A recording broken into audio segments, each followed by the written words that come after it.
तो हम अगर किसी व्यक्ति से या वस्तु से, आप तो व्यक्ति की बात कर रहे हैं, कितने ऐसे नशेबाज लोग हैं जो कहते हैं मैं ये नशा नहीं छोड़ सकता, इसके बिना मैं जी नहीं सकता।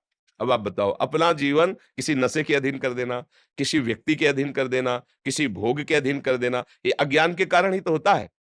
तो सुख भगवान में है, ये पता नहीं है हमें। हमें लगता है सुख भोगों में है, और भगवान ने इस पूरे संसार को रच के एक पोस्टर लगा दिया, दुःखालयम अशाश्वतम। गीता जी में कहा, इसमें दुख ही दुख भरा है और अशाश्वतम, यहाँ कुछ टिकाऊ नहीं है, सब परिवर्तनशील, सब नाशवान। आज तुम्हें कोई प्यार से गले लगाएगा, कल वही तुम्हारी तरफ देखेगा नहीं, जब तुम उसके काबिल नहीं रह जाओगे। या नवम नवम, मन का क्या कार्य क्या है? नवम नवम, छोड़ो, अब नया सुधार करो, प्रभु का नाम जप करो और प्रभु से प्रार्थना करो। देखो, हमारी मांगे क्या है? हमें कोई सुंदर रूप मिले, सुंदर रूप, टिकाऊ होना चाहिए, और मेरा वो मित्र हो ऐसा जो मेरे लिए प्यार करे, केवल मेरे लिए प्यार करे, और मैं कभी उससे बिछड़ूं ना, और वो सदैव मुझे सुख देता रहे। ये सबके मन में है, सबके मन में है। और सही दिशा ना होने के कारण हम उसे धन मान लेते हैं, हम उसे पुरुष मान लेते हैं, हम उसे स्त्री मान लेते हैं, वस्तु मान लेते हैं। ये सारी की सारी बातें भगवान में है। उनका रूप अविनाशी, और एक बार जिसे भगवान स्वीकार कर लेते हैं, उसे कभी छोड़ते नहीं, और भगवान सुख देते हैं, उनको कुछ चाहिए नहीं। तुम्हीं को तो सब कुछ दिया है उन्होंने, तुम्हारा क्या चाहिए? तुमको तो दिया है उन्होंने, तो दियम वस्तु गोविंदम तुभ्यमेव समर्पय, बस इतनी बात है। अगर आप संसार के किसी व्यक्ति, वस्तु, स्थान में भगवत भाव कर लें, फिर आपको आसक्ति नहीं होगी, क्योंकि आपने पहले ही भाव कर लिया था कि प्रभु मेरे इस रूप में है, तो वो रूप बदल जाएगा, लेकिन प्रभु तो आपके रहेंगे ना, वो संभाल लेंगे। हम लोग प्रभु भावना करके जो वस्तु व्यक्ति में फंस जाते हैं, तो वही फिर हमारे आगे जन्म का कारण होता है। अगर हम स्त्री रूप में फंस गए तो अगला जन्म स्त्री का, पुरुष रूप में फंस गए तो पुरुष, हिरन में फंस गए तो अगला जन्म हिरन का हुआ ना। तो इसलिए हमें सावधान रहना चाहिए। पहली बात यह कि मेरा कोई नहीं है, पक्का नहीं है। जो मुझसे प्यार करता है वो अपने लिए प्यार करता है, मेरे को अपने लिए प्यार करता है। जिस दिन उसको अपने लिए घाटा समझ में आएगा ना, वो ना गुरु मानेगा, ना संत मानेगा, ना प्रिय मानेगा, ना पूज्य मानेगा, छोड़ देगा। है ऐसा कि नहीं है? फिर सांसारिक संबंधों की तो बात जाने दो।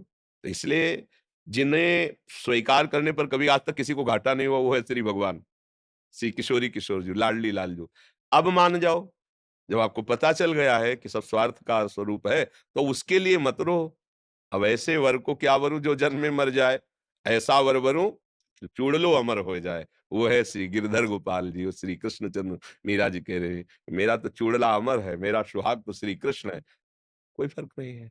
इसलिए भाई, हमारे पास प्रश्न का उत्तर यही है कि नाम जप करो, अपनी गलती को सुधार करो। हम गलती में फँसते चले जाते हैं, और कोई मुझे प्यार नहीं करता। जिसको अपने सुख की गुंजाइश दिखाई देती है, वही मुझे प्यार के जाल में फँसाता है। प्यार नहीं करता, जाल में फँसाता है। हम कई बार सत्संग में कहा है, हम छोटे थे, तो बड़ी बहन के यहाँ गए, छुट्टियों में जैसे जाया जाता है ना, तो वो हमको लेके अपनी नंद के यहाँ गई। वहाँ ब्याह, तो वहाँ जब गए तो बड़ा मकान बना हुआ था, बढ़िया अच्छा। तो हम तो बच्चे ही थे, तो उसके जो पति थे वो एक कमरे में, सड़े से कमरे में पड़े थे। तो ऐसे-ऐसे बुलाया, नज़दीक गए। अब भगवान को हमको शिक्षा देनी थी, इसीलिए हमें सुना नहीं, हम बच्चे थे, हम कुछ कर भी नहीं सकते थे। उनका बच्चा अपनी पत्नी को संकेत, ये बहुत दुष्ट है। हमारी टाकीज के सामने दुकान थी, चाय, समोसा, ये सब चीज़ों की, मसाला, पान की, बहुत बिक उसी के बल से हमने कई खंड का ये मकान खड़ा किया। जब हम आते थे, जूता उतारती थी, क्या-क्या हमारा स्वागत करती थी। मुझे लकवा मार गया। अब मैं किसी काम का नहीं रह गया, कई वर्ष से पड़ा हूँ। ये 2 रोटी 24 घंटे में देती है, मैं भूख से व्याकुल होता तो कहती, बहुत भोजन खाओगे, बार-बार शौच करोगे, कौन फेंकेगा? मेरे सामने ये गंदी बातें करती है। मतलब दृश्य बोध, अब पड़ा है, उठ सकता नहीं। मेरे को किसी से मिलने नहीं देती, किसी को आने नहीं देती। क्या करूँ? उस समय मुझे कुछ खेल-खेल में हम चल दिए।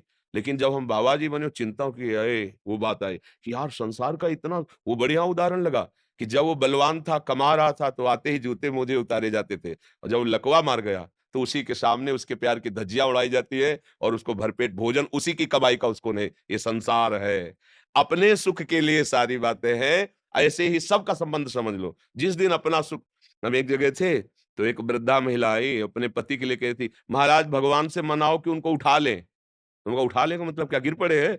बोले नहीं वो पड़े-पड़े हगते रहते हैं, बड़ी दुर्गति प्राप्त करे, उठा लें। तो हम कहा तो लड़का है, बहू है, तुम है, सफाई करो, उनकी सेवा करो। बोले अब सब नहीं होता, बस आप इतनी कृपा करो भगवान उठा ले। ये है संसार, ये है संसार। उसके काम के नहीं रहे तो भगवान उठा ले, काम के हो तो आए भगवान, कितने निर्दयी तुमने क्यों ले लिया? ये संसार का स्वरूप है। तो आप समझो थोड़ा विवेक को जागृत करो, मोह का नाश होगा। होए विवेक मोह भ्रम भागा, तभी भगवान से प्यार होगा, तभी तुम्हें विश्राम मिलेगा।